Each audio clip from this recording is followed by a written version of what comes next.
Hey YouTube, how we doing? Um, Today's gonna be a little bit different. This is still a little bit of philosophy, but just a little bit more, I guess, like science. I just want to reiterate, I'm not a physicist or anything like that, but um, again, this is an idea I've had for a while, and then I kind of wanted to see if there was anything to kind of back it. But anyways, basically the idea is that you will never die, right? This is a theory I had for a while. I remember I was reading this physics book, and basically it was explaining about how the universe work and how um, it will keep on expanding and then contrast and all of this stuff. And then I just kind of like, from what it was saying, I just developed this theory that like just made sense to me about that, like, that I don't think we'll, like, to me, like, I don't think you and me will ever die. Like, we will keep on existing, and I'll explain. Um, so okay, so here we go, right? Here, for this to work, a couple of things we have to explain, right? So first thing is, um, for anyone who, again, I'm not a physicist, but as we know, when it comes to like the first law of like thermodynamics, right? It states that like that energy cannot be created or destroyed, right? So that means something had to have already been there. I know like there's a lot of um, theories out there like the Big Bang, whatever, but like let's just use that law, right?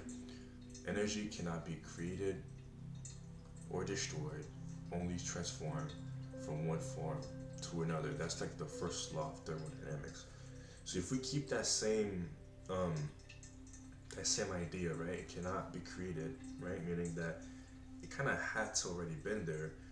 Then if we think of the idea of like the Big Bang, that means that again, it can't just energy cannot just be created from nothing. Meaning it had to have something had to have already been there for it to have happened, right? There's just again, this is a theory, but let's just go with that idea, right? That's the first point. Second point is when it comes to things like time, right? Time is infinite, no matter how you look at it.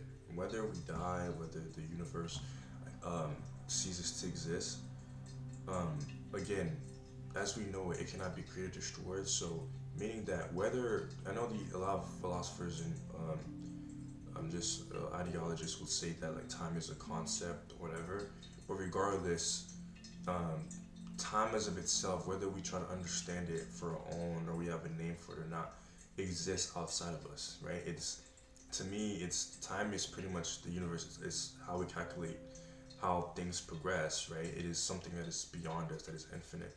We have a name, which is we call it time, whatever. But anyways, um, which is theoretically like just the universe, right? It will keep on existing. It is infinite, right? No matter what, cannot be created or destroyed. So it'll just keep on transforming or keep on transferring energy, right? So basically, time is infinite. So we know that one, the law of the thermodynamics, right? It cannot be created or destroyed. Meaning something had to been there for energy to be created or whatever, and that time is infinite, right? Um, there's this physicist, I believe his name is Roger Penrose, but basically him, and I think some another physicist I was reading upon, basically like they found a way to kind of like detect like energies that were like there that like that shows kind of like evidence that that existed like prior to the Big Bang, right? Um, I believe there's a name for it. I think it's I don't know if it's called like inflation or something like that. But don't quote me on that. But basically, I remember there was like they were found a way to like detect like, the energies like prior to the Big Bang, which kind of like adds more evidence to this theory. So for me is again when we die, right?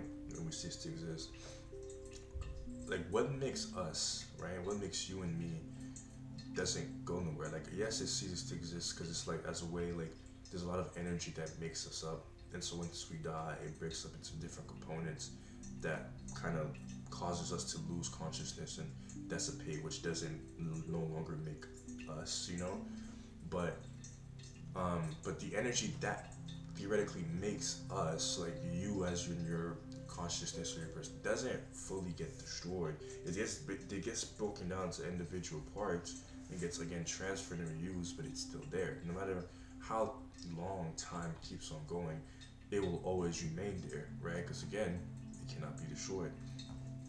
So the theory goes is that one, the main important ingredient to all of this is that if time is infinite, right, and energy in the universe will keep on expanding, contracting on itself, causing a singularity again. Like all of this will just keep on happening for eternity, eternity.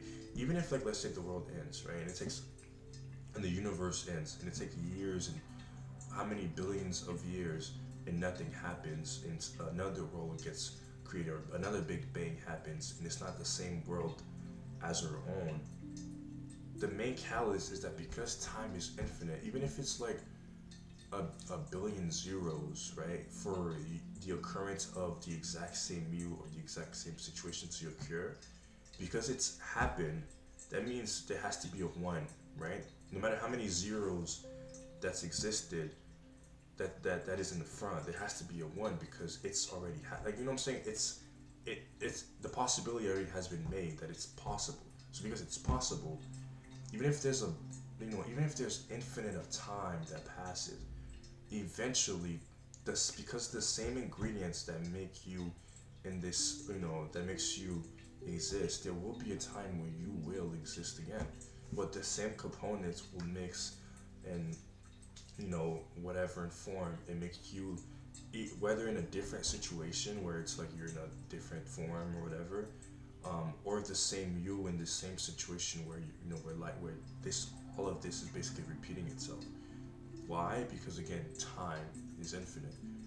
I know it's like a lot to kind of like wrap your head around, but just that first law, right, and that the idea that time is infinite, those two are like the biggest, like I would say, like evidence to that point, right? The biggest one out of those two is obviously just that because time is infinite, eventually there's 100% guarantee that you will live again, just because like time is infinite. You know what I'm saying? Like that's to me like that's interesting, and so um, that kind of like gives you some form of vote. I know like obviously there's other theories of like life after death, if you're religious, whatever, but just that idea itself is just something that's I feel like it's pretty interesting because it kind of combines physics with a little bit of like philosophy or whatever, just to kind of give some people something that's different, that's just not like what we normally talk about after death. Like no one thinks that like, oh, like I'll just keep on existing forever and ever. Like I think like the idea of like reincarnation makes sense because that's like almost a same example of it. You'll keep getting reincarnated again and again, and that's why it's like I feel like even different cultures kind of understand that principle, and that's why like the idea of reincarnation, like makes sense. Even like I'm not even it's not even crazy because like even I believe Nietzsche, like one of the most like known philosophers that everyone uses and talk about. I think he even talks about it in I believe it's called like reoccurrence or something. Um, it's very like skeptical or whatever because a lot of people think it's like he didn't fully write it, but even he talks about the idea that like through nature we will keep on existing, you know. And so like I remember when I developed this idea, just because I remember I was like listening to a lecture on like matter, and like it was like a physics lecture, and I was like, yo, if this is true, like none of us will like truly die. And then like when I look more into it, I realized like there's different examples of this theory, like with like reincarnation or with like Nietzsche's idea of recurrence, you know. And so I just think that's a pretty interesting idea. Like if you guys, if no one has thought about it already, so just a food for thought. You know, but yeah, thank you for watching.